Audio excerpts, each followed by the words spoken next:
Europe বহির্ভূত 19টি দেশের নাগরিকদের সব ধরনের অভিবাসন আবেদন সাময়িকভাবে স্থগিত করেছেন যুক্তরাষ্ট্রের প্রেসিডেন্ট ডোনাল্ড ট্রাম্পের প্রশাসন। এই সিদ্ধান্তের পেছনে যুক্তরাষ্ট্রের জাতীয় নিরাপত্তা ও জননিরাপত্তা সম্পর্কিত উদ্বেগকে কারণ হিসেবে জানিয়েছেন মার্কিন প্রশাসন।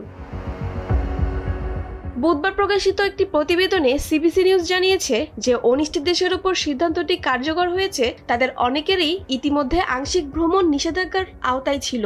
এবার সেই নিষেধাজ্ঞাকে আরও সম্প্রসারণ করে অভিবাসন আবেদন পুরোপুরি স্থগিত করা হলো, যা ট্রাম্পের নির্বাচনী প্রতিশ্রুতিরও বড় অংশ।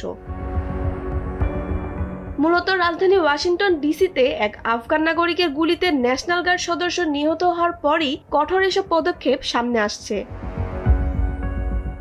বুধবার প্রকাশিত স্মারকে যেসব দেশের নামগুলো এসেছে সেগুলো হলো আফগানিস্তান, মিয়ানমার, চাদ, কঙ্গো প্রজাতন্ত্র, Equatorial Guinea, Eritrea, Haiti, Iran, Libya, Somalia, Sudan ও ইয়েমেন।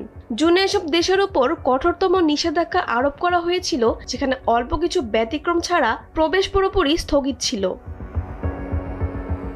অন্যদিকে আংশিক নিষেধাজ্ঞার আওতায় থাকা দেশগুলো হলো Burundi, Cuba, Laos, Sierra Leone, Togo, Turkmenistan ও ভেনেজুয়েলা।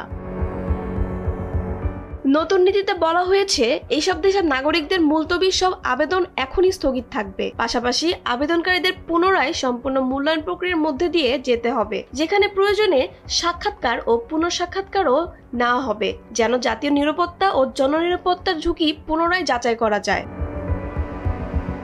মুজাহিদা মোশাররত, সময়ের আলো।